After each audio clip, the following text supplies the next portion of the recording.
In the early 1900s, an older woman sat down in the lobby of a very elegant hotel. She was tired from her travels and she was parched. She turned to a slender, well-dressed black man sitting nearby and asked him to fetch her a glass of water.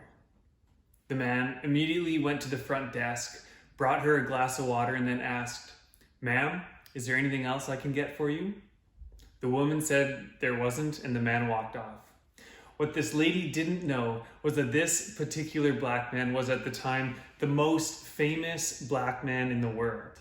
He was the president of a prestigious institute. He had dined with the President of the United States and was an advisor to many high-level leaders. He was an internationally renowned author. Yet, when a tired lady mistook him for a waiter because of the color of his skin, he took no offense. He did what was asked for him and offered to do more. His name? Booker T. Washington.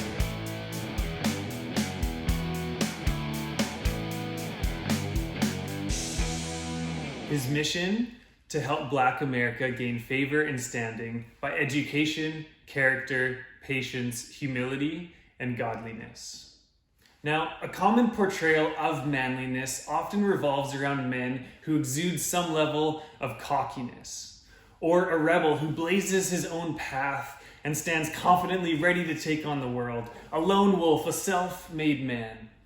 Humility doesn't really seem to fit in with that kind of idea.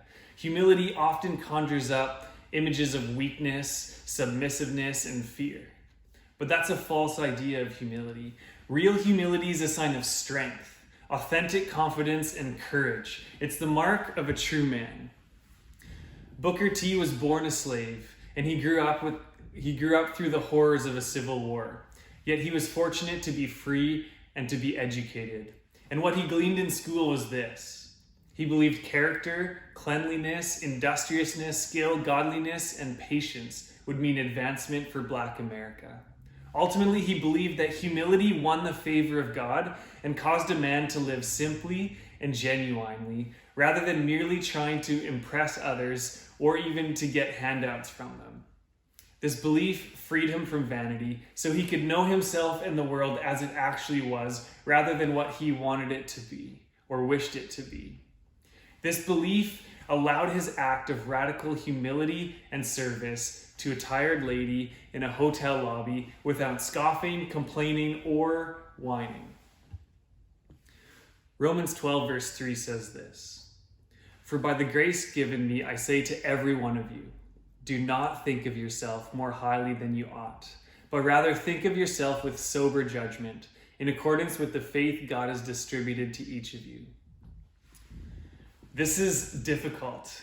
Why? I want others to think highly of me, not others around me, but me. Look at me. That's our whole culture. It's built around trying to get others to look at our skills, our successes, our work, our toys, etc.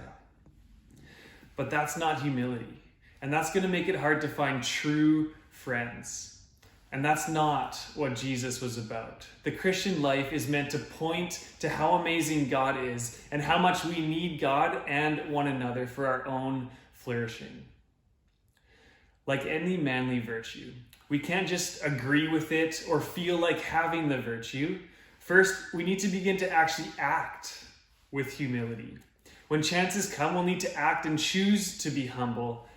And in time, with the help of God's empowering and transforming us, we'll become more humble, more courageous, or more honorable or truthful, etc. So here's some ideas. A humble and confident man can encourage and give credit where credit is due. This sort of man can point to other success or join in celebrating their achievements without taking a hit on their own pride. Second, go beyond what's expected of you, whether that be at home or work or out in the community, at church, etc., and don't take credit for it. Go beyond because you're a man and you're willing to follow Jesus and lay down your life for the greater good of others.